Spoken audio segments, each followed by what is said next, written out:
ଛଅଟି ବ ଆଖିରେ କେବେ ବି ଲୁହ ଦେବେ ନାହିଁ। ପ୍ରଥମ ବ ବାପା। ବାପା ଆଖିରେ କେବେ ବି ଲୁହ ଦେବେନି, ମନେ ରଖିଥାଅ।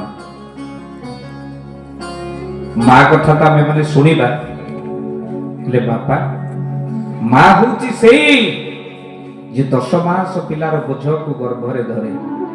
ଏ ଦୁନିଆ ତାକୁ ମା କହେ। ବାପା ବି କମ ନୁହନ୍ତି ଆଜ୍ଞା। ସାରା ଜୀବନ ଯେ ମା ଛୁଆର ବୋଝକୁ ମୁଣ୍ଡରେ ଧରେ, ଏ ଦୁନିଆ ତାକୁ ବାପା ବୋଲି କହେ। ଏ କିଛି ଦିନ ପୂର୍ବରୁ ମୁଁ ଶ୍ରୀ ଜଗନ୍ନାଥଙ୍କ ମନ୍ଦିରକୁ ଯାଇଥାଏ। ମା ପୁରୀ ଯିବାକୁ ଭଲ ପାଏ, ପୁରୀ ଟିକେ ଖାଇବାକୁ ଭଲ ପାଏ।